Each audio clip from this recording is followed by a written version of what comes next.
So welcome everyone.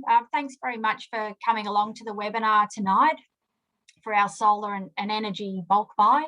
My name's Nikki Chinyavsky and I'm part of the climate change team at the Mornington Peninsula Shire.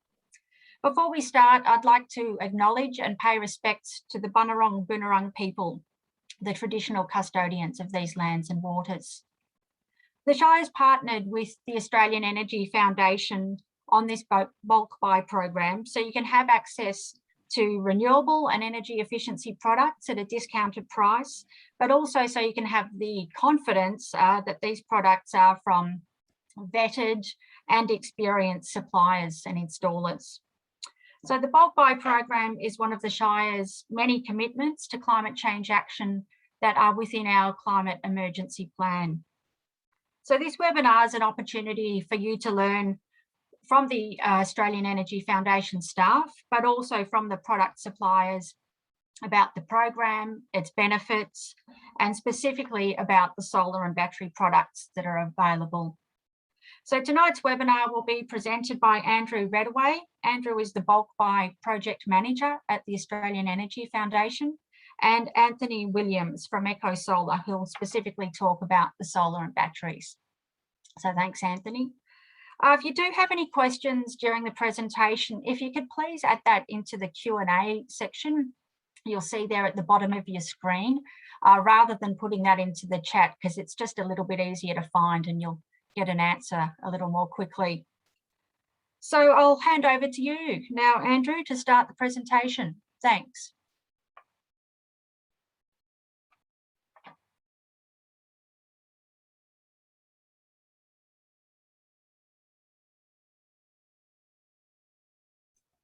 Thanks, Nikki. Yeah, sorry, I was just having a little bit of IT dramas there. Just a few slides about the Australian Energy Foundation. So we're a not-for-profit organisation, and we give a lot of advice to households. We do projects in the energy space. And yeah, one of our initiatives, as Nikki was saying, is with the Mornington Peninsula Shire. So the bulk buy, so it's helping you with energy. So it includes a range of energy products, solar, batteries, which we're talking about tonight, but also in the bulk buy we include reverse cycle air conditioning and heat pump hot water. We've managed to get slightly better prices from the suppliers that we're including in the program that we're working with. And yeah, the main benefits are about enabling the consumers and households to have more confidence in the process of going through and purchasing one of these products. As part of our services to Mornington Peninsula Shire, residents have access to free advice and support. So you can call up and get advice on any of your energy issues, not necessarily solar and batteries and those sorts of things, but even just billing issues and those sorts of things. And yeah, we've also done some things with United Energy to make sure that what they're doing in their network is compatible with the bulk buy that we're engaging in. So the supplier's responsibility is quotes, installation, and of course warranties and after sales service. And the bulk buy is running all the way through till the end of this financial year. All right, so we're going to talk about solar photovoltaics, so rooftop solar electric panels, but we're just going to do a quick poll first. So just asking, what size solar system do you have on your roof? And there's also an option for don't have solar yet.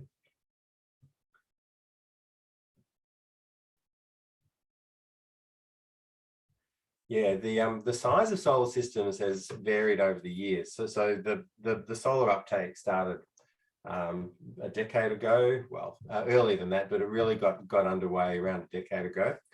So there were quite a few small systems in those days, like 1 kilowatt, 1.5 kilowatt. But nowadays, the typical sort of size is more like 6 or 7 kilowatts. And yeah, we're sort of seeing that in the responses that have come through. The majority don't have solar yet, which is great. Great from the point of view of getting information out of this webinar. Those that do have solar, yeah, the majority are in that larger size range. So they most likely would have been installed in the last, 5 years, 7 or 8 years. The smaller systems are often the older systems, or just a small roof space available. All right, well, that was great.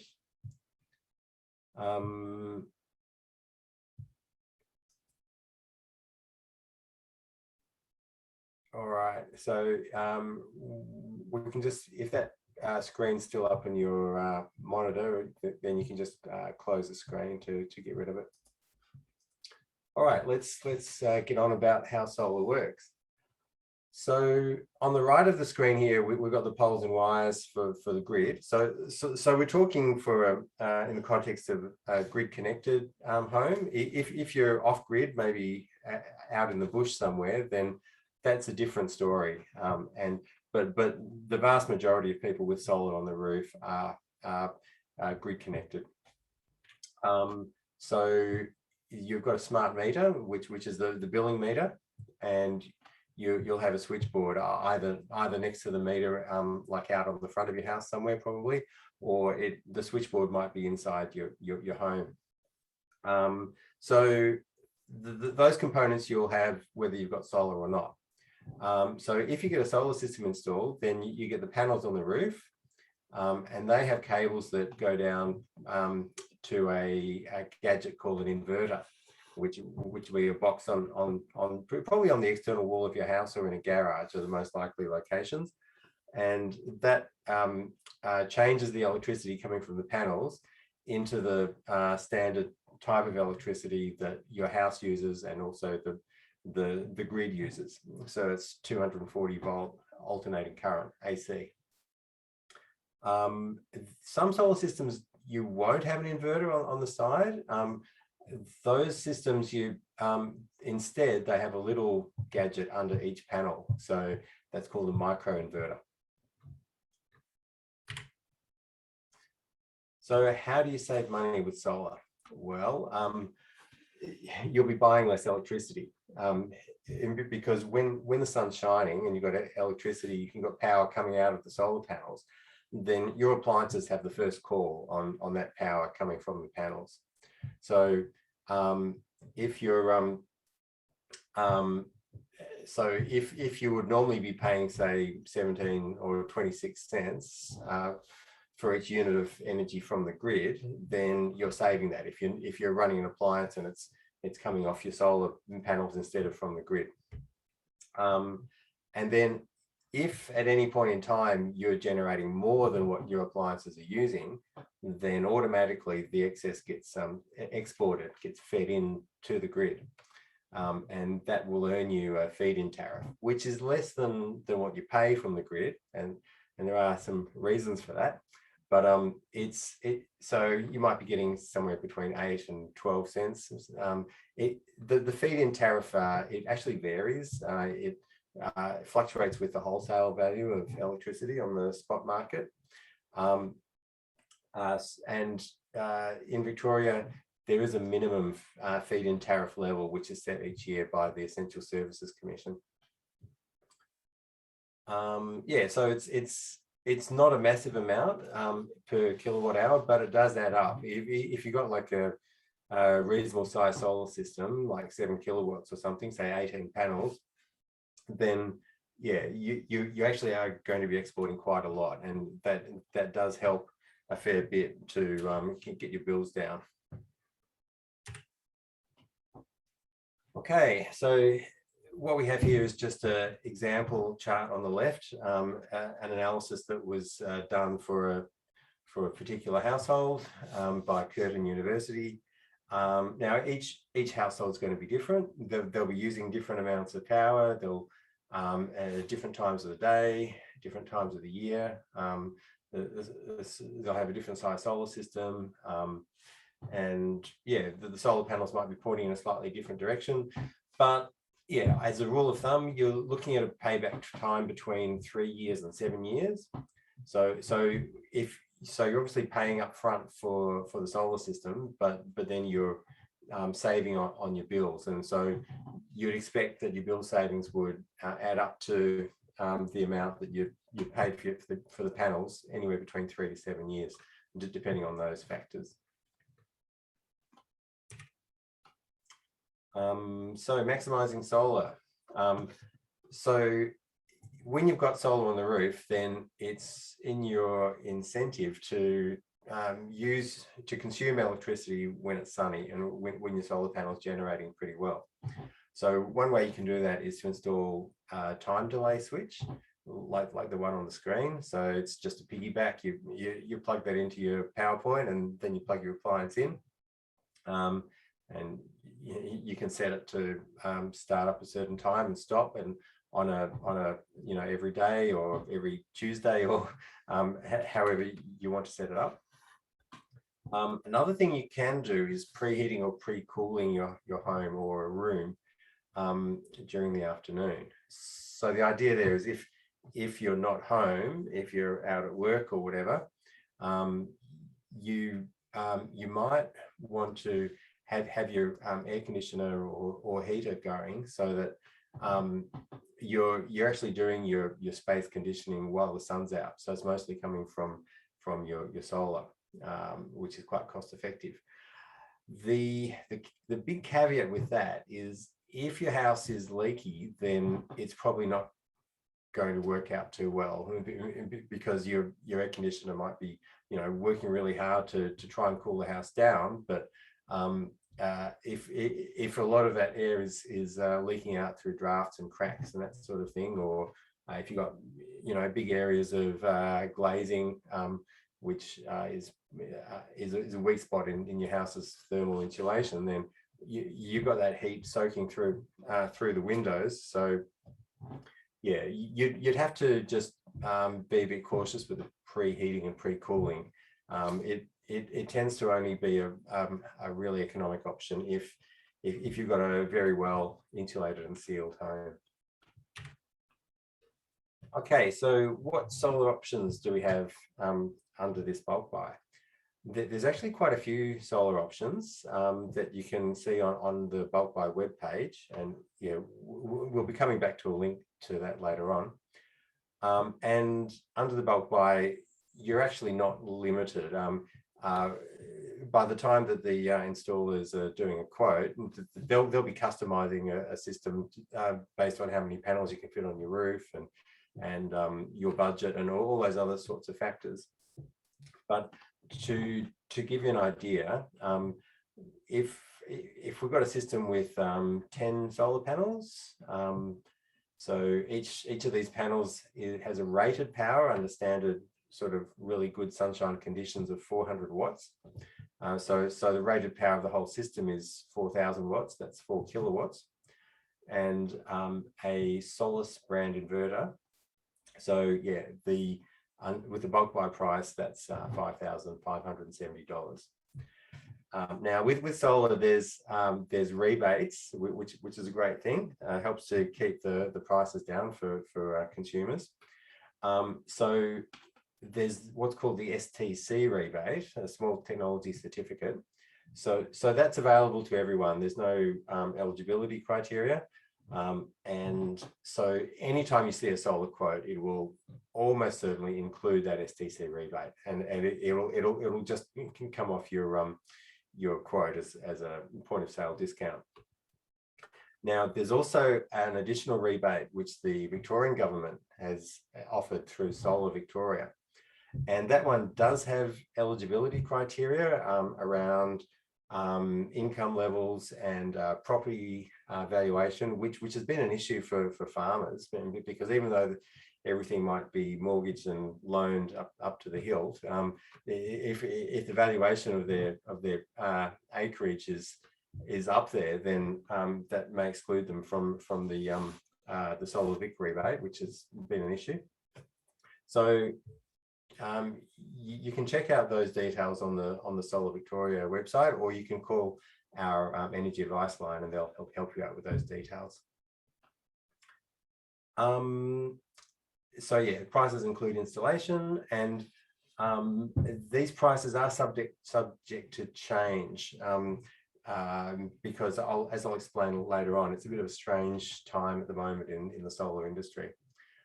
And the final pricing would be quoted by the supplier after a site visit, and it's the pricing is valid for 14 days. So even though we're saying it's subject to change, it's you do have some assurance after you get a quote. Actually, I should probably just talk about how you choose a size of solar system, because I don't think we cover that elsewhere.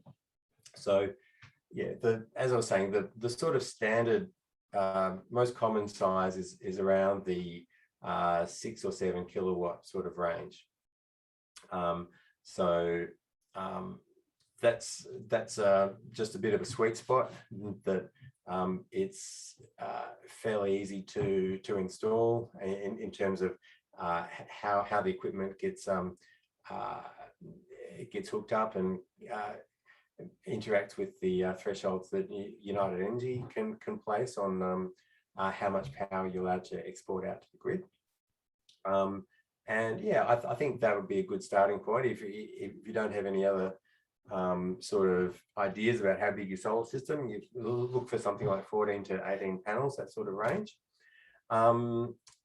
Obviously, if your roof space is small or if your budget's small, then you might go for a smaller system. If your motivation is mostly about the environment, then basically with a grid connected system, everything you're generating is helping the environment, because either you're using that power yourself, so you're not putting, it's reducing your load on the grid, and it's reducing how much coal needs to get burned in the Latrobe Valley. Or if you're generating excess, then because you've got a really big system, you're exporting lots of electricity. Well, that's going out to poles and wires and going to your neighbours' homes. You're earning a bit of money from it, and it's reducing what they the load that they're putting on the Latrobe Valley. So whether you're exporting it or using it yourself, it all has an environmental benefit. If you've got lots of really power hungry devices, like for example, if you've got pool pumps or even a pool heater, electric one, or if you're going to be charging electric car during the day, all those sorts of things, then you might well want to go a fair bit bigger if you can, to try and offset those things. Okay, so yeah, it's a funny time in the solar supply chain, and it's not just solar, by the way. It's you've probably heard there's lots of industries which are having issues through importing product and availability. So cars and timber and electronic gadgets, all sorts of things are seeing this. So yeah, the solar industry is no exception. So yeah, just beware if you're getting quotes from somewhere else, from other suppliers, just watch out that they actually can supply what they're quoting, because we've heard of cases where companies will offer a really good price and they'll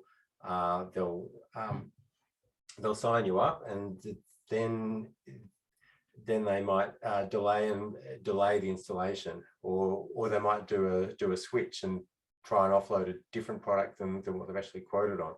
So but yeah, even with reputable companies that are doing all the right things, it just is true that it can be hard to get supply of product. So yeah, something to be aware of. Okay, Oh, solar sizing. I thought we weren't going to come back to this, but we did. So I think I pretty much covered this, except for maybe the grid constraints down the bottom. So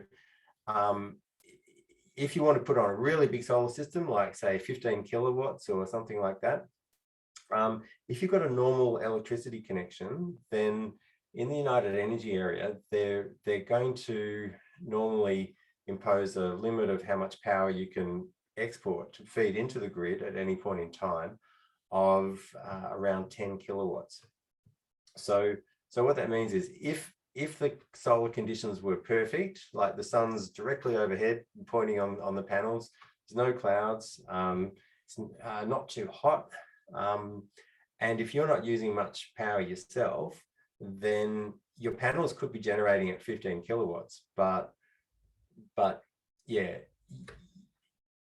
you're limited to only export 10 kilowatts. So your solar inverter is going to throttle back, choke back the panels, so they'll only be generating 10. So it's pretty lucky in the United Energy area. Actually, in most other areas, they have more restrictive export limits than that. But it's not something to worry about too much, because if those perfect solar conditions are rare. So over the space of a year, yeah, sure. Occasionally, your panels might be choked off a little bit by the solar inverter, but yeah, over the course of the year, it's going to be pretty minimal, because normally there's either clouds or the sun's not directly over the panels, or those sorts of factors. Or if you're consuming electricity yourself, then that's fine. You're consuming some, and then you can send some into the grid. The other way the grid constraints can show themselves is through voltage in the poles and wires, and in your house as well. So the standard electricity is 240 volts, but it can actually, the specification for the electricity has a range there. It can be anywhere from, what is it, 216 up to 253, something around there, which is okay. What we're seeing in some locations is in the middle of a sunny day, when it's mild weather and people don't have all their air conditioners running, you've got lots of houses in the street with solar panels on it, and they're all trying to push power in at the same time. And what that's doing is it's pushing up the voltage from 240 volts up to 250 volts.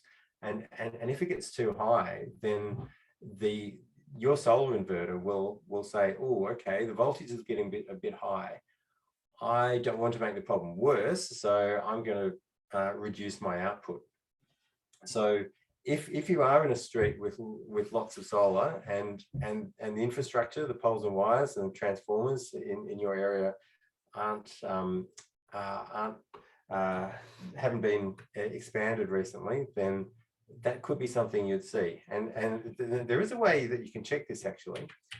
If you get one of these gadgets, usually they have a well, actually, an energy monitoring gadget, which looks similar. It'll also be able to tell you the voltage. So if you wanted to do a bit of homework prior to getting solar, you can get one of those power monitors and see what the voltage is in your house on a sunny day around midday sort of time. And if it's up there around the 250, then that would be definitely something to ask the solar installers about when you're going down the quote process. Okay, so the solar rebates. So this is just a little more detail on the STC rebate that I mentioned earlier. So it's actually phasing out. So you can see this bar chart here.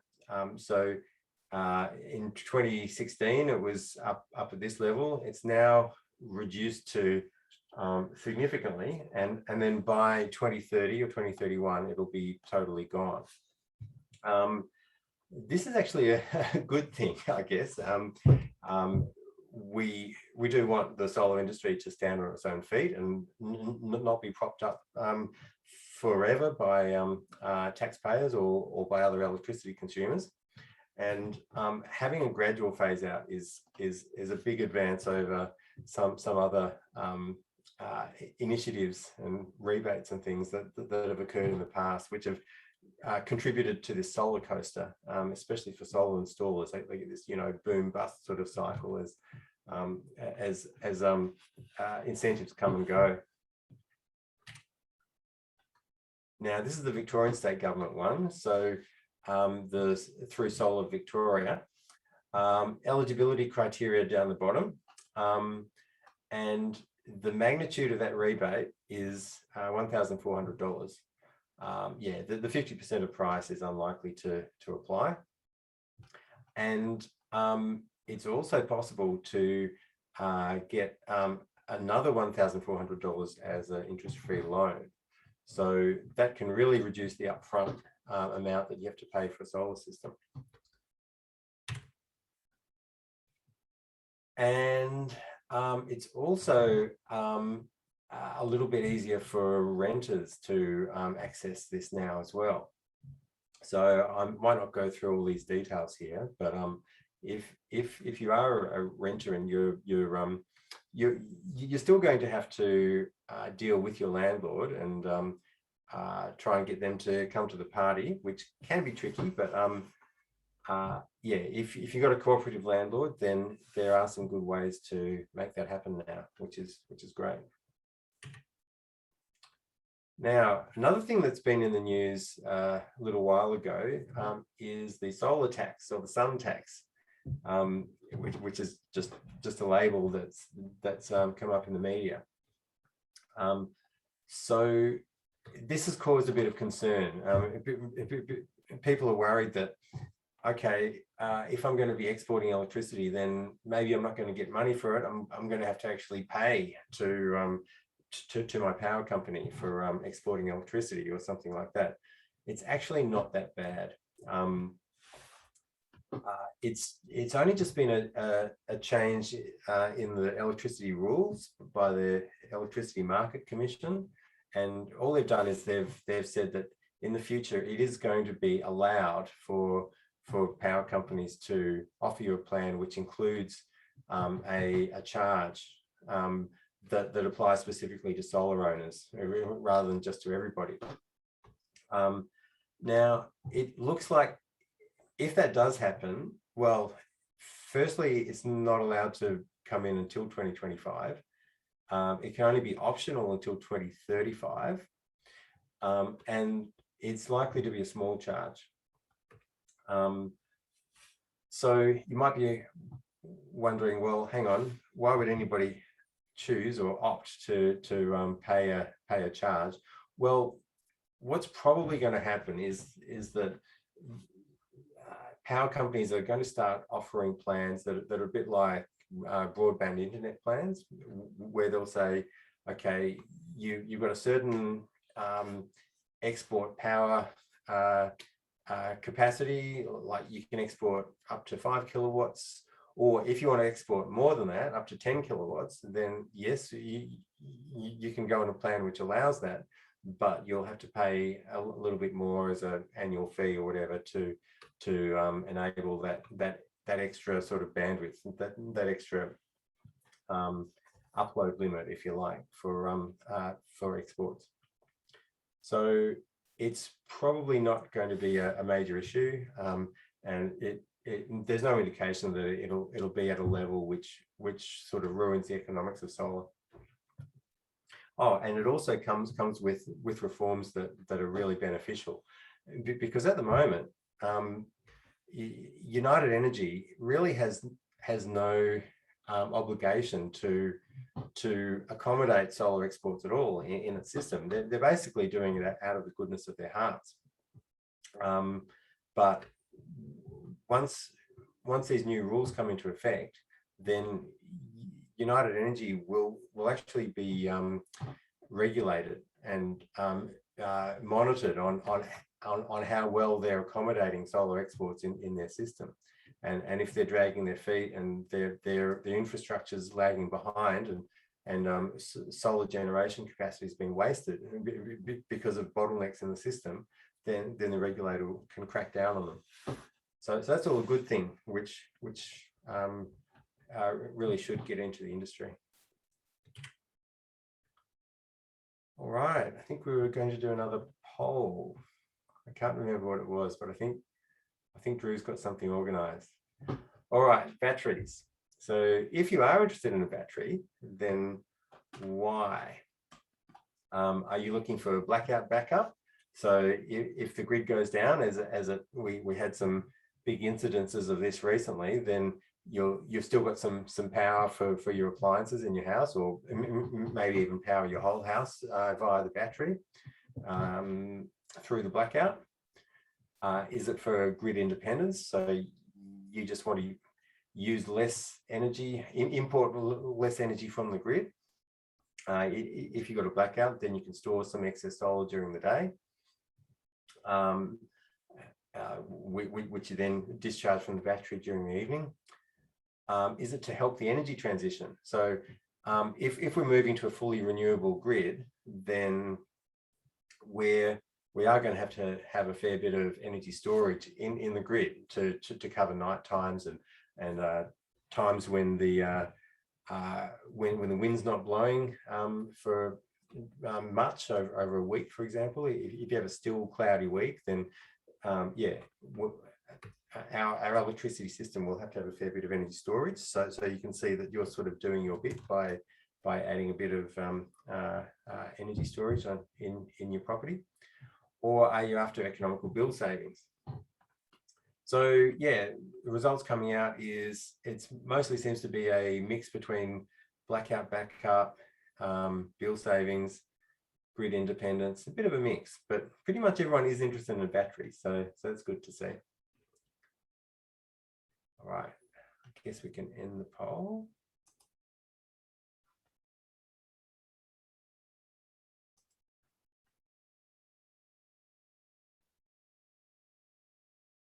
Okay, so yeah, those are the results there. Okay, so batteries is the next section, as you might have guessed. Yes, battery systems are growing. So you're looking at around 30,000 kilowatts. Oh, sorry, 30,000 battery systems installed last year. Still very small compared to the number of solar systems without batteries. So what was it? It was like a couple of gigawatts of power, so a couple of thousand, a couple of million kilowatts of solar panels put on rooftops.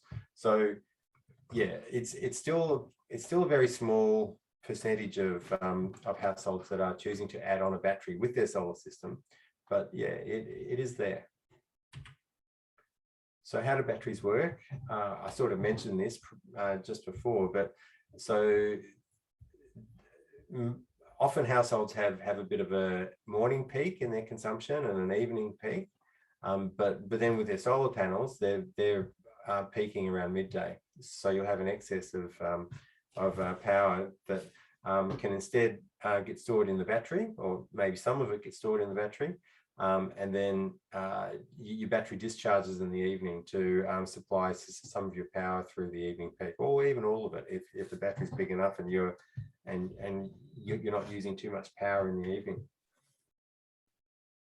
Now, you often see charts like this, and obviously it's just sort of a typical average day, but it's important to realize that households don't, they don't have a Groundhog Day where every day is like that. Sometimes you go out for dinner, or you'll be away on holidays or something, and the battery will just be fully charged, and at night it'll just be powering your fridge and some standby loads. Other days it might be really cloudy, and your battery, you don't have enough excess solar during the day to fully charge the battery. So this is something to be aware of if you're looking at battery economics. Is don't assume that the battery is going to fully cycle every day. It's more likely that you only get like maybe somewhere between 50 and 80% of a cycle every day.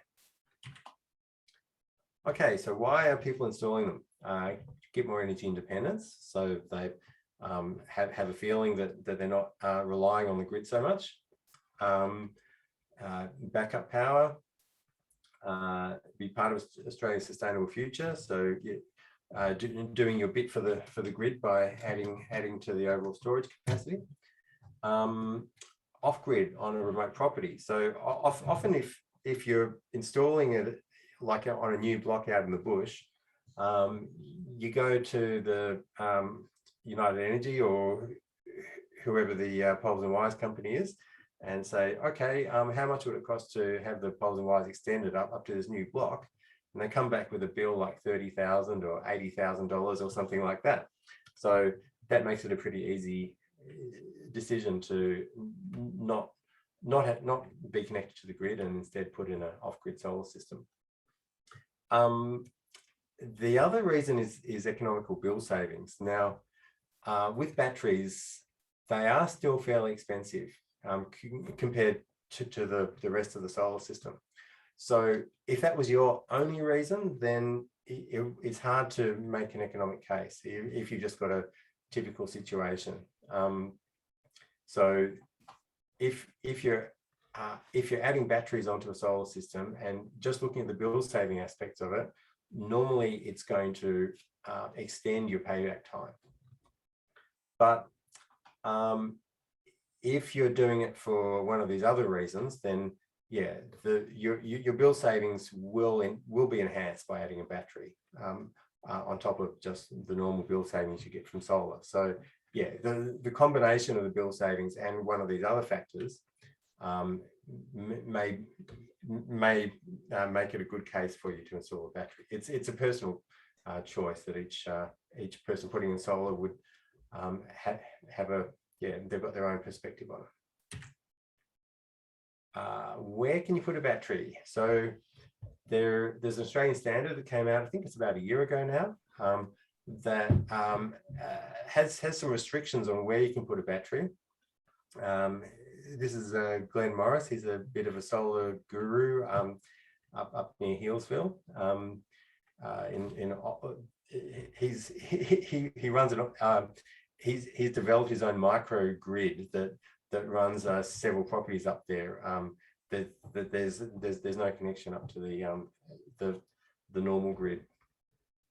So normally you can put it in a garage or you can put it on a external house wall. But the thing to be careful of is if you're putting on an external house wall, then you need 600 millimeters, 2 feet either side, clear of anything like windows, doors, gas bottles, air conditioning units, water tanks, any of those sorts of things.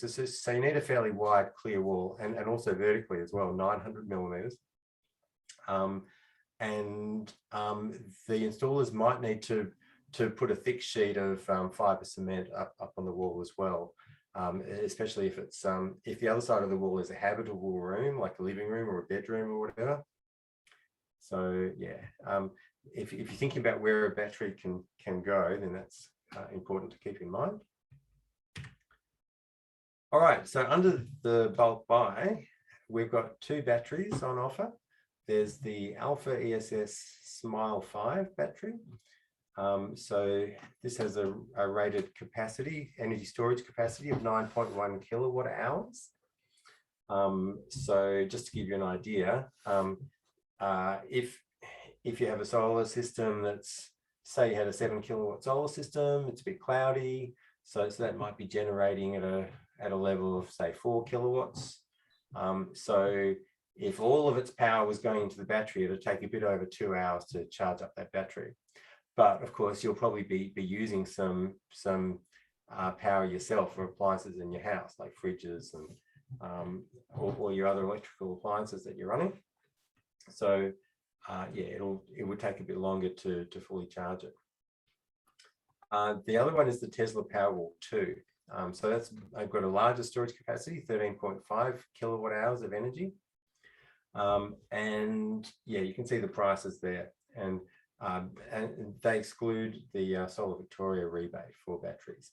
There's no STC rebate for batteries, only on the solar panel component. Yeah, so the battery, $3,500 rebate. You do need to have a solar system of 5 kilowatts or greater, or be installing a solar system of that size. Okay, what if you're not ready to put in a battery now? Well, that's fine. You can install the solar system and add on a battery later. There's two ways that you can install a battery. Sorry, I was just seeing if we had a slide on that. The most common way of installing a battery is like the Tesla Powerwall 2. It just goes on a wall somewhere, and it just has a cable that goes into your switchboard, a standard household wiring, 240 volt AC from the battery to the switchboard. So if someone's coming to install the battery, they don't have to worry about compatibility with your old solar system, and because yeah, it's fine. It's not directly interacting with the solar system. So that provides a lot of flexibility and freedom. It avoids any of those sort of compatibility issues. So what the battery is doing is it has its own sensor in your switchboard or your meter box that's looking at whether you're exporting to the grid or importing from the grid. And so if the battery sees, oh, you're exporting to the grid, you're exporting 1 kilowatt. All right, well, I'm going to start charging up myself at 1 kilowatt. So I'm no longer exporting. I'm just balancing everything, and I'm using that excess electricity to charge up the battery, and then vice versa if it sees imports in the evening. So that's the most normal way to add on, most common way to add a battery. It's called AC coupling, where the battery just has a standard cable to your switchboard. The other way to add a battery is so you've got your solar inverter on the wall, taking the power from your solar panels, and you put the battery basically under the solar inverter or near it, and you just have a short cable that connects the battery straight into your solar inverter. So that's called DC coupling, because it's a direct current from the battery straight into the solar inverter. And that's what we can offer with the Alpha ESS battery. So that's most common if you're installing solar and battery together as a package. Then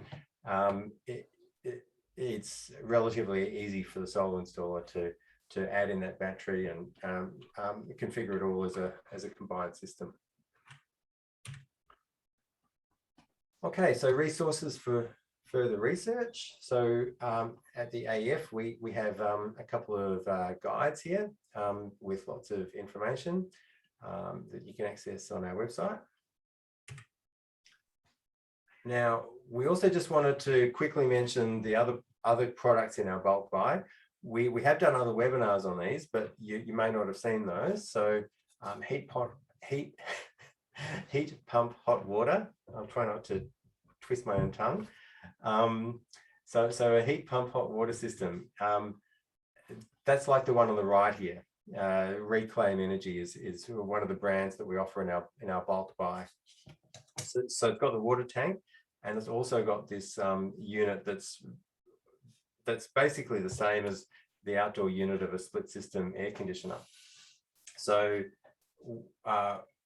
it's using electricity to run that unit, but the end result is how much electricity are you using to heat up the same amount of water?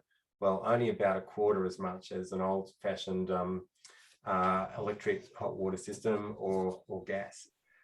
So it's basically 400% efficient around that level, and it can do that by harvesting heat from the air that's going down the side of your house, and it can do that even if the air is at freezing temperatures. So it's pretty impressive what they can do.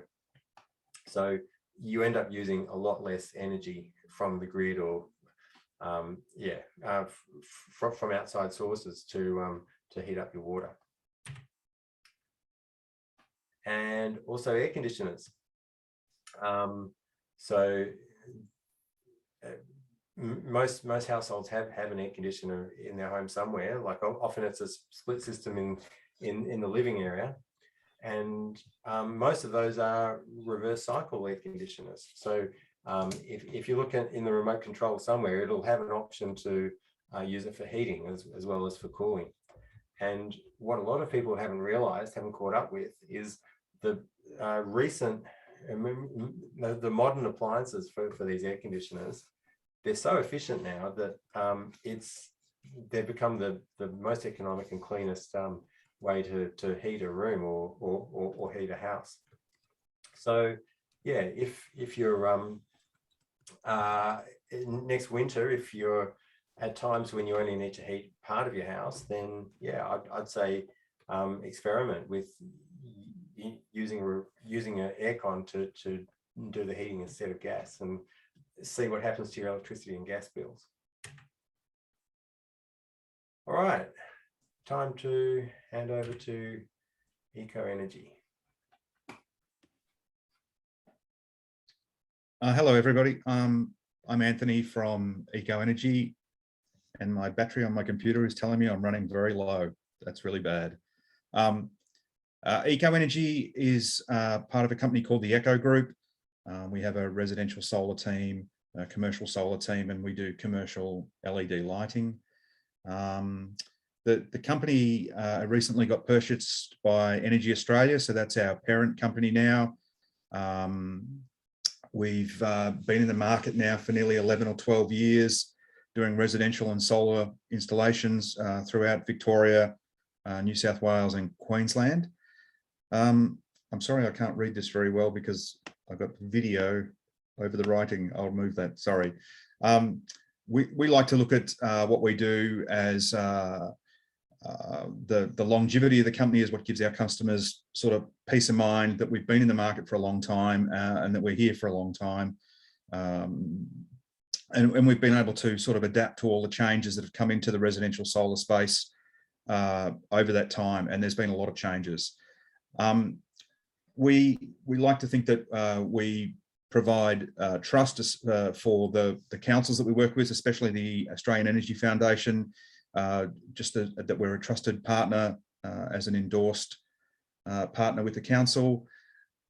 We get selected by the council through a long process, which is like a lot of due diligence is done by the Australian Energy Foundation to find a partner that's going to work well for their homeowners in the foundation and down the Mornington Peninsula. Part of I'm just scrolling up here. So within the company, one of the critical things that makes us stand out from a lot of other solar companies is all the due diligence we put into a solar installation. So it's not just about the install itself or selling the system.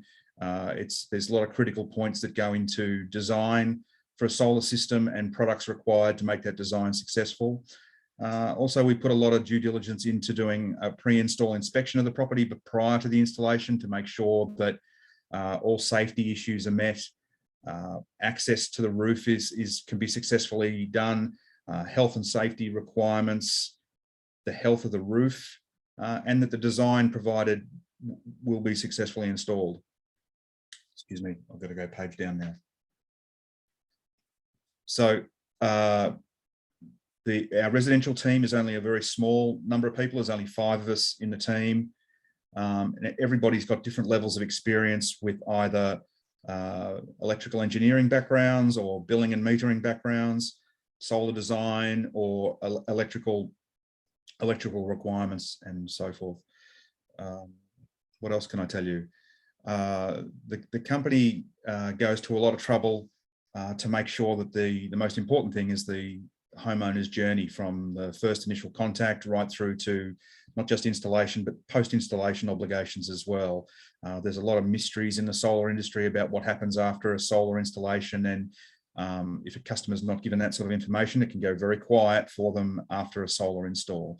So we have enough expertise to sort of guide them through billing changes that will happen post-installation, electrical works requirements and certificate of electrical safety advice. So we certainly put a lot of effort into making sure the customer is given as much information as possible. You know, we sort of created a roadmap for our customers to give them an idea of all the process that's going to happen throughout the initial consultation right through to the end installation and then post installation as well. My experience was when I came to the solar industry that customers just weren't given a clear enough picture of the journey involved, and it has its complications, but we certainly find that we get a lot of positive results from customers a year and 2 years after installation, and so that's really what we do, Andrew.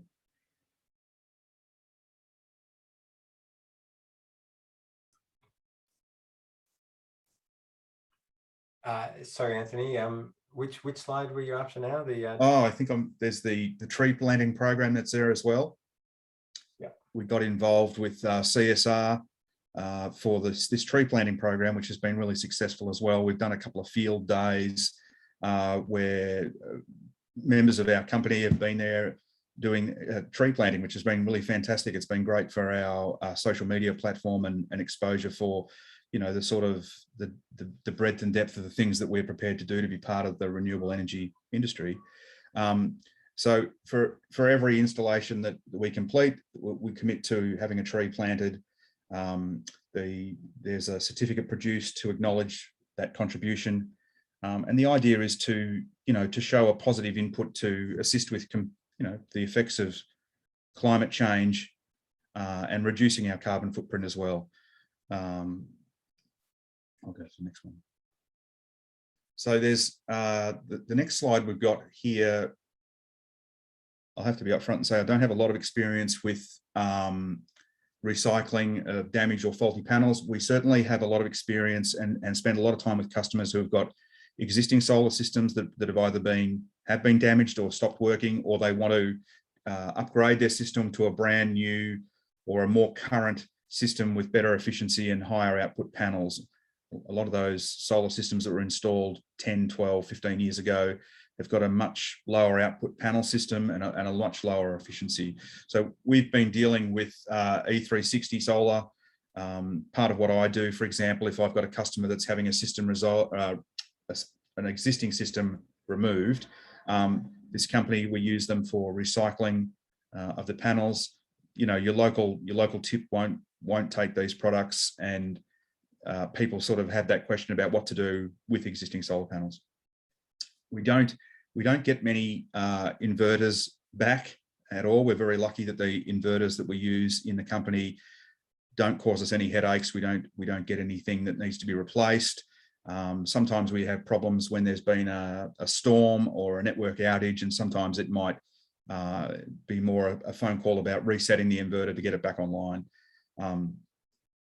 So the whole idea of the recycling is to make sure that it's done environmentally correctly and doesn't breach any of the council guidelines around recycling.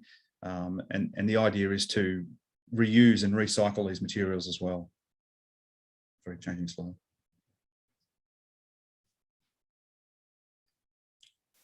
All right, great. Thank you, Anthony. I'm sorry about my left and right hand panel page switching.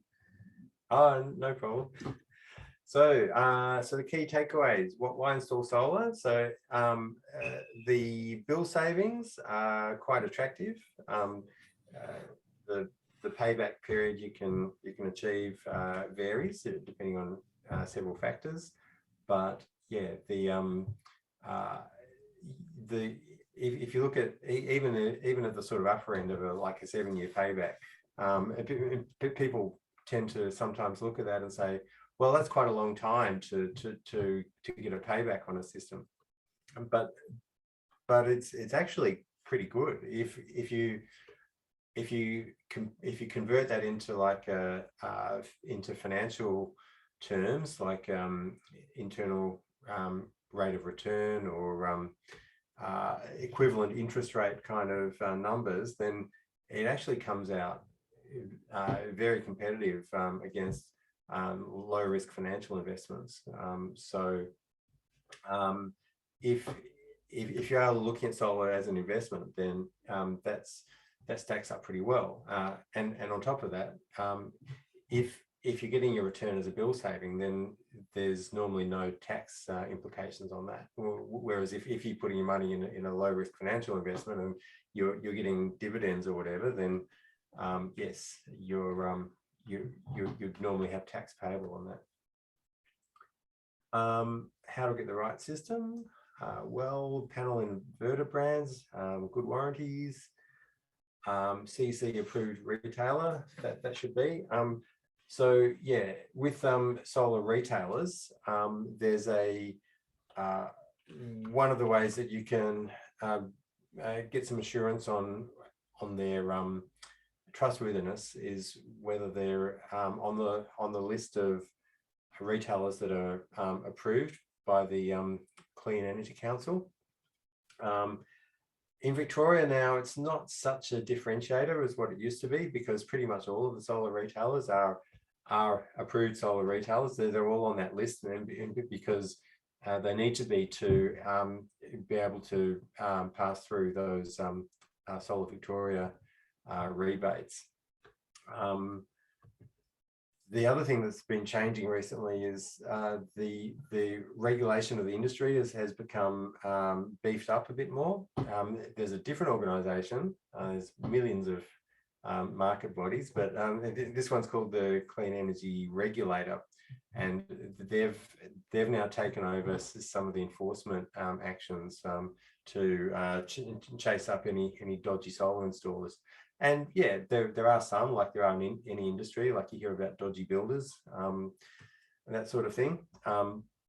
So yeah, now that they've come in more strongly, then that's a good sign for weeding out those few sort of rogue players in the industry.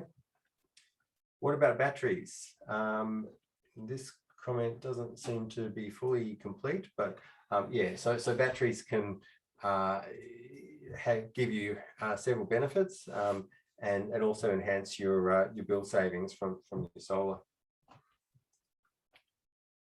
All right, that's the end of the presentation. I think we're ready to go over to the questions. So there are some, yeah, there's already a lot that have been answered in the Q&A, but there's some that are open as well. What do you think, Drew? Shall I just read out a couple of these and see how we go? Yeah, absolutely. Yeah, so we've got sufficient time for answering questions, so I reckon just read them through, and then either you or Anthony can answer them. Yeah, great. Okay. There's one here about what's the shelf life of both batteries. So it's the Alpha and the Tesla Powerwall, and what maintenance do they require? So Anthony, is that something you can help out with? Yeah, when we're doing training with Tesla and Alpha, they both expect that the product will give 7 to 10 years approximately in the market. Some people we meet are suggesting that they'll last longer. It's just that they won't warranty that sort of battery cell structure any longer beyond that. Tesla has a different way of servicing their product. Like if, for example, if you were 2 years or 3 years into your installation and one of the battery modules inside the Tesla failed, they're able to replace that. It's got some crazy number of smaller sort of battery cell modules inside it. The Alpha ESS is very different in that it's a larger style of battery unit inside the cabinet, and they would be replacing that entire unit internally. So they're slightly different the way that they maintain them and service them. Again, we don't, in the time that I've been at the company, I haven't seen any batteries either.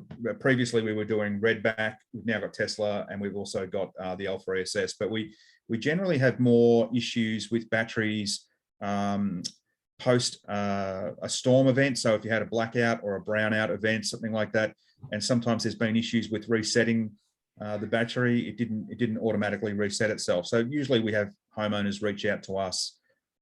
In terms of the question about recycling, The lithium ion batteries that we have, we don't have a lot of, what's the word? We don't have a lot of product data about recycling of lithium ion batteries in the solar industry. Certainly in solar panels we do, but so it's a constantly sort of evolving space, Andrew.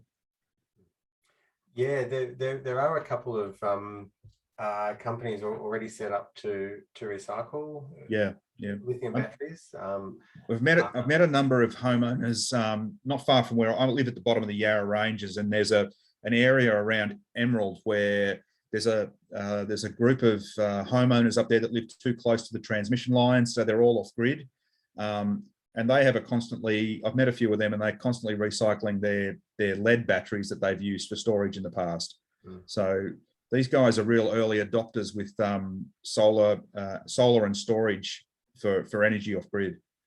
Yeah, and there are a couple of companies that are now set up to recycle lithium batteries as well. Yeah. So it's an area where they're sort of waiting for the volumes to increase. Because they're when we're talking about these solar batteries and electric vehicle batteries, they haven't got a lot of batteries coming in at this stage, so they're probably stockpiling them for a while, and then once there's sufficient volume, then they'll start firing up their equipment to actually recycle it. Another one that's sort of along the same lines, Anthony, is from Roger and Hannah, asking what's the guarantee, or I guess the warranty on each of the batteries? The Tesla's got a 7-year warranty, 7-year parts and labor warranty with that one.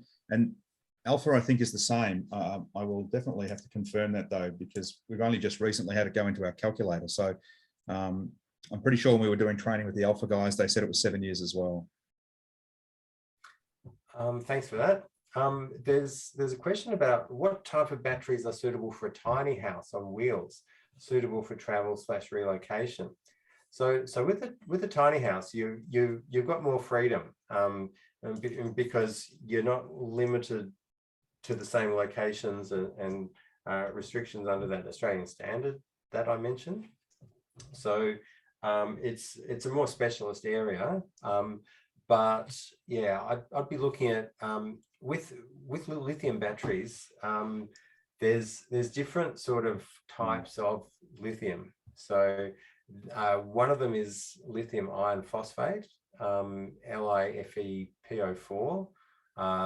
So that's a relatively stable lithium battery. Like if it was to somehow get over, if all the safety systems had failed and it had somehow got terribly overcharged, then it's quite hard to make it catch fire. So if you were going to have a battery that's inside the living space of a tiny house, then I'd probably be looking for that type of lithium battery rather than the other type, which can be a bit more volatile. There's a whole range of batteries that are sold for caravanning and camping purposes. They're often 12 volt, 24 volt, 48 volt sort of level. So yeah, anything from a sort of car battery format and up to a bit bigger. So that could be suitable depending on the needs of the tiny house. Or alternatively, if the tiny house is really going to be sort of wired up with 240 volt normal household appliances, then you would be looking at something more like a normal battery that would go on any sort of home. Anything you'd like to add in there, Anthony? I was just looking at a question that Gordon sent in about currently overseas in Europe and the States, for example. Battery technology is evolving very quickly over there, where people are using their electric vehicle, the stored energy in the electric vehicle, to feed back to the property at night. At this stage, that hasn't been released here. I mean, that makes the question in my brain always pops up. So I feed from the car back to the property. So I've introduced another stored load, which is great. But when I get up in the morning to go to work, my car is flat. So they haven't been able to give me a successful solution to that at this stage. So that is going to come in at some play. You know, the electric vehicle side of the industry is exponentially increasing all the time. It's just such a conversation now when we're talking to homeowners about battery storage. People are trying to look at solutions to get around the reduction of the feed-in tariff credit and the roller coaster that's on at the moment. Also, I read a lot of information about the incoming change to battery technology. So we are expecting in the next sort of 3 to 5 years to see a very different suite of products and storage compared to what we have at the moment. Just reading some of the comments from people here tonight, batteries are not a big component of what we install all the time. It's a red hot topic, and everybody wants to talk about it. Everybody's curious about it. I think the pricing structure and maybe not necessarily the successful project that it looks like sort of turns a lot of people off as well. Yeah, thanks for that. Yep. We've got a question on the evolution of battery composition. So I guess the overall message there is you often see news stories about some revolutionary new battery which has just been developed. Often that's just in a laboratory stage, or it's in a very early stage of trials where it hasn't been proven to be economic yet. Yeah. So yeah, I wouldn't get too excited about all these exotic chemistries until they actually start proving themselves in the market. So what's actually winning in the market at the moment is lithium batteries. If we're talking about the solar space or electric vehicles or power tools or laptops, they're pretty much everything's gone to lithium batteries. But they are evolving a fair bit. So there are companies out there that are really developing their supply chains. They're improving their manufacturing processes, reducing the amount of energy it takes to produce a lithium battery, getting more energy density and a longer lifespan. So yeah, that's probably the main game for the next 5-10 years is probably improved evolution of lithium batteries. Yeah. What's your take on it, Anthony? I think what we're starting to see from the manufacturers that we work with and other products that you read about, it's not as easy as just excess energy off my roof, store in battery, sun goes down and release the load. We've got customers who are looking at it for different reasons. So either they're looking for this opportunity to kind of give themselves grid relief in the evening. But we've also got a lot of customers where, say, what's a good example? Maybe like the Central Coast of New South Wales, where they get very extended blackouts and brownouts regularly. So they're looking for sort of smarter storage products. One of the reasons why Tesla is sort of successful up in the Central Coast of New South Wales is it has the ability to island itself, in that if there is an extended blackout, it can actually keep supplying energy back to the solar inverter and sort of creating a loop and keeping the solar system going. Whereas normally in a residential solar system, if the network goes out and you've just got a solar inverter goes down, solar stops working. So people are looking for that more sort of expanded functionality. They're also trying to look at ways where they can get the best efficiency off the roof, so the best efficient panels and higher output panels into larger storage systems.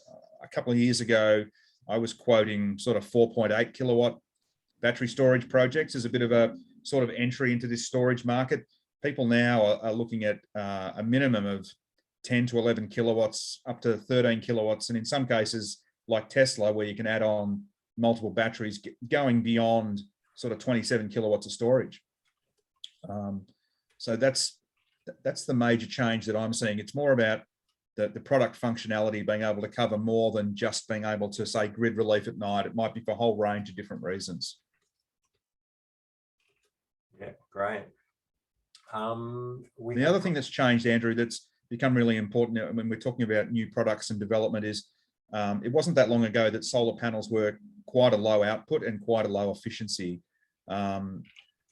just recently, you know, with the Ryzen coming on board at work, 400 watt panels, and that output is increasing. We've now got, in the commercial space that we work in, panels between 450 and 500 watts. So we're starting to see smarter looking panels, so like all black frames or all black glass.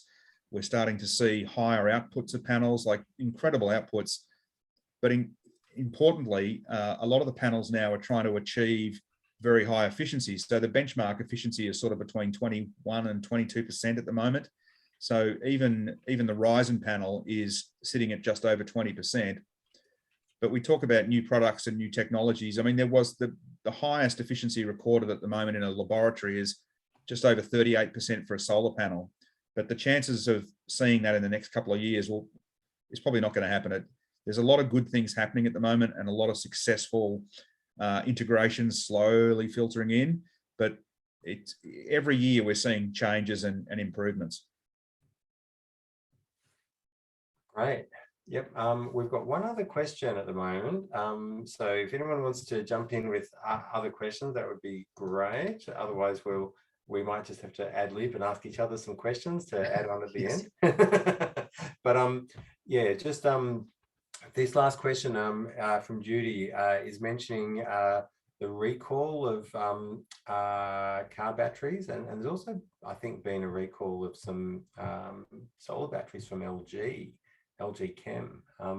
Occasionally you hear about product problems and the company having to do a bit of a Volkswagen and try and scramble and recover things. But it does swing back to what Andrew was saying earlier when he was talking about battery installations.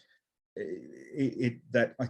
think I'm going to say the right thing. I think it's AS5139. I think is the regulation sheet on battery installations, and it's getting kind of military for a residential home. As Andrew said, you know, the requirement of 600 mil either side of the battery, and in some cases 900 mil height as well for fireproof sheeting. Can't be installed on a habitable space. So if the wall opposing where the battery is going to be has got a habitable space, you can't install it there. And in some garage situations, the requirement is for bollards to be installed as well. So it's interesting that as renewable energy pushes further and grows wider, and we can't stop it, you know, it's constantly more and more people are getting involved in installing solar and battery solutions. The one that drags their feet the most is the government, and when they do sort of get wind of what's happening or the tidal wave of incoming sort of battery storage, that AS5139 is a serious document. Yep, your memory's good. Yes, it is 5139. I can't believe you've got a copy. That's amazing. I tried to look into this, and it costs money to get the damn thing. Yeah, it does. I'll be emailing you tonight, Andrew. There's a trick. If you go to the New Zealand standards body, it's a little cheaper than the Aussie one. Oh, it's crazy. I mean, our engineers at work have got it, but they just don't hand it out willy-nilly. But we have done a number of training sessions at work where they break down these key components, and what it says to me today is that if you had installed, if your company had installed a battery, say 2 years ago or 3 years ago, the likelihood is it's not compliant today. Yeah, but just to reassure people, if you've got an installation that was done some years ago, even though it may not comply with the standard now, that doesn't mean that you have to. No. It's just it's that comparison. It's such chalk and cheese where it's gone. Yeah. The standards only apply if major work's being done to it. Yeah, that's also an issue that we see with people with meter boxes and switchboards with asbestos and things in them. Yeah. So that can be another factor that adds to the cost of an installation. I mean, it was compliant when it was put in, and you're allowed to leave it there. But if you have to do any work on your switchboard, then they're going to have to bring the whole thing up to meet the current standards, which can turn a small job into a very big job. It is a really good talking point, that, because when we with the amount of work that we do in New South Wales, a lot of the switchboards and metering up there is very 1953. And obviously it's the first time the house has kind of been presented with a major works program for a very long time. And certainly it would be a good job to be an electrician in New South Wales. Okay, now we have a hand up from Nikki. From Nikki, our host. Yes. Nikki, would you like to jump in? Yeah, I just wanted to ask a question around the capabilities of the batteries during blackouts and brownouts, whether there's a requirement for the owner to do anything, or whether they'll just click in automatically and you'll go straight over to your battery power. If you could just explain a little bit about how that works, that would be great. It's a good question, Nikki, because at our office is in Mulgrave, and we have a storage system and a small solar system on our warehouse. I've been there maybe 3 times where someone walked past and has tapped me on the shoulder and said, we've just had a network outage and we're on storage power, the whole company. And you don't see a glitch or a hiccup on your computer screen. There's no change. It's almost instantaneous.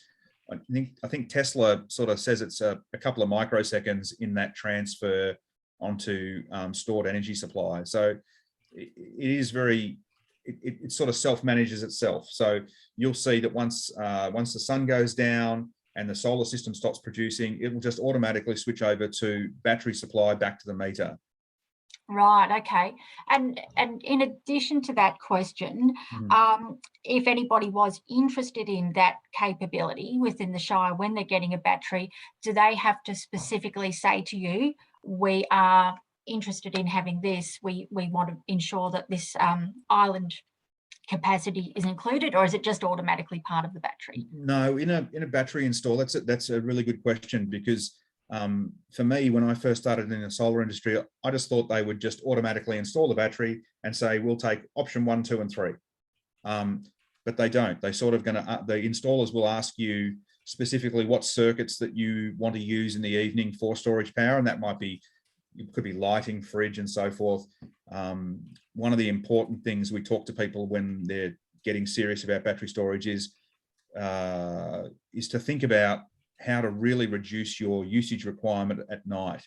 So if you were a household that was pretty heavy-handed with air conditioning or had 2 or 3 televisions, or sort of a very heavy electricity usage pattern at night, battery storage will certainly not be as successful as you want it to be. When we do training with Tesla, they do a bit of a breakdown on what they think they would like to see the household do at night. And Tesla would love to see you essentially switch over to being a hippie at night and try to reduce your usage footprint severely. They don't want to see you using air conditioning. They want you to think about, like Andrew said earlier, using your solar system during the day to cool down the house with air conditioning, or warm the house with your heating, relying on your free energy off the roof. So then you're not trying to spend the evening really hitting things like heating and cooling hard at night, because battery storage, if your usage footprint is very high at night, battery storage will get used up very quickly. And now not everybody thinks about it, that they think, oh, battery storage, we want relief from grid supply at night, but we also want to make sure that we're covered if we've got a network outage. So yeah, those things have to be discussed quite openly with a homeowner when batteries are going in. Yeah, great, thank you. Okay, we've probably got time for a few more questions. So there's one from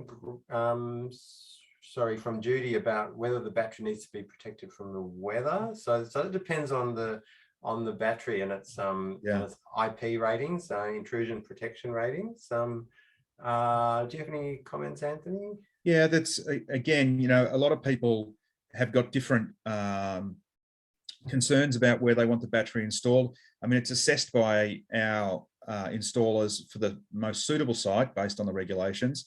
If it is external, obviously it's not put in a place where it gets any sort of direct sunlight, so no afternoon westerly facing locations. Garages and carports tend to be, the best installs of mine I've seen have been done in places that had carports, where it's got nice cover, it's got plenty of air circulation. Like a solar inverter, they do have a good tolerance to hot and cold weather, but like any product, it is designed to be like a solar inverter, same as the batteries, they are designed to be installed outside in the weather. Yeah, we've got some places that require like for solar inverters require a shade cover because they might not have any ideal location. So sometimes we've seen our installers have to build these specific shade covers. But generally, an installer is not going to put a product like that in a place where it's going to create any sort of ongoing efficiency or degradation to the product.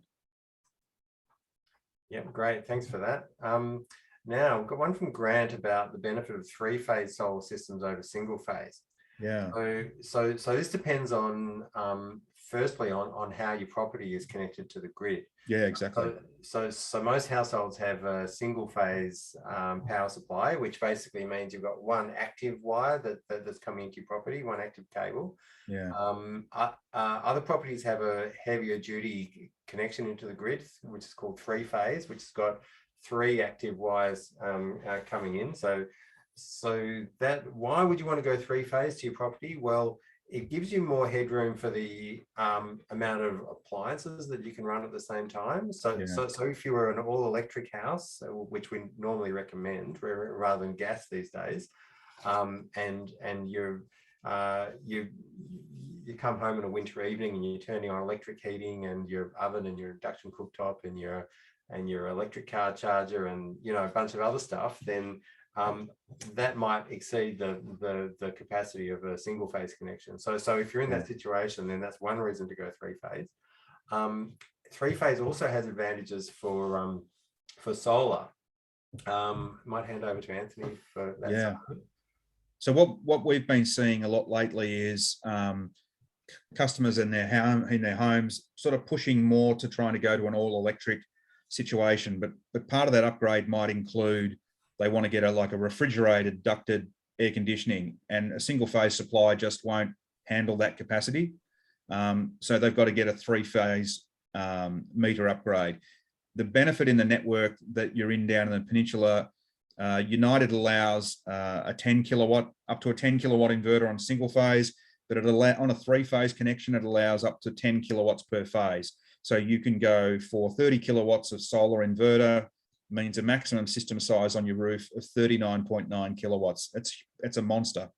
So in Victoria, with the 5 networks that we have, you've got 2 more solar friendly networks. One is your network, which is United, and the other one's Gemina up in the northern suburbs. So that's really the advantage of having three-phase supply. It certainly allows for much bigger and more capable solar systems. Yeah, that's right. And one other advantage I might just throw in is just the way the three-phase cable works. If you've got a three-phase solar inverter, then it's the resistance in that cable is effectively going to be lower. So if you're in an area that has an issue with the voltage rising up towards 250 volts, then if you got that nice three-phase cable to your solar inverter, then at least you're minimizing the issue within your own property. So it can help you avoid the chance of your solar inverter throttling itself back to avoid voltage rise issues. Three-phase inverters are a bit more expensive though normally, so would they be? They are. They're not considerably. It's not a dramatic increase. But we probably 95% of all our installs are single-phase inverters. But it is a really good point, because we're starting to see more and more of these changes coming in where the upgrading of appliances in homes, either new builds or renovating existing builds, where by making those changes, they're going to three-phase supply. Yeah, great. Okay, we've got a question about panels with individual inverters and shady areas. Yeah. So this would be the micro inverters that I mentioned earlier on. Yes. They can be added on under a panel, or there are some panels coming out which actually already have a micro inverter loaded, built into it. Yeah. And one of the advantages, or probably the main advantage of micro inverters, is because each panel is fully independent of the other panels, then if you've got some panels shaded and some not shaded, then it's minimizing the knock-on effects from one panel to another. So so if you do have sort of you know, like a big tree that's got funny shaped shadows that are going on your panels, then and that's going to apply over a significant part of the day for a significant part of the year, then yeah, it might be advisable to go for microinverters rather than a string inverter. But, it's a good example, because we completed the installation at the MCG at the start of this year, and it had to be done as a hybrid or an optimized system, purely because the light towers at the MCG flicker around like candles all day, these light corridors, and a string system just wouldn't be successful for that reason. So it had to go in as an optimized system. Yeah, I do a lot of work here because I live at the bottom of the Yarra Ranges. Up in the Yarra Ranges, a lot of optimized systems up there because of the reduced quality of the ultraviolet, because of the size of the canopies that you're sort of dealing with. In some of the suburbs up there, they're in the valleys, and the quality of the light, even on a hot day, is very much reduced. So it's got to be an optimized system to try and maximize the most you can get out of that system. Yeah, great. Yep. And microinverters, one of the other advantages they've got is if you did want to add on some panels later on, then it's relatively easy to just add some. To increase the array, yeah. Yeah, increase the numbers. If you've gone with a normal inverter, like a string inverter, as they call it, then they've got limits on the number of panels that the inverter can accommodate. They do, yeah. In a group of panels. So the microinverters do give you that flexibility. Yeah. It is a good point, because we do meet a lot of people who have been given the impression that we've got an existing solar system, so surely we can just sort of plug in more and just keep going. And it's not. It's the size of the system on their roof has been matched to an inverter, or an inverter's been over-spec'd to meet the size of the panels, and no, you can't do that. So.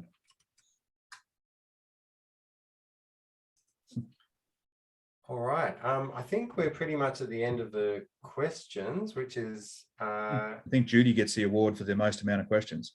That's true, yeah. Thank you, Judy. So we're pretty much at the end of the time. So that's worked out pretty well. So I'd just like to say a big thank you to everyone for attending. Also, a big thank you to Anthony for coming along and sharing your experience and wisdom. And thanks again to Nikki, of course, and Mornington Peninsula Shire for making the whole program possible. So hope that's been useful. If you have any questions, then feel free to visit the website. You can call up AEF and start the process of a solar installation, or just to get information on any of your energy issues. Yeah. And yeah, not only solar as well. There's also the heat pump, hot water, and the air conditioners as well. So yeah, so thanks everyone for coming, and hope you have a good evening. Thanks everybody. Thanks everyone. Thank you. Good night.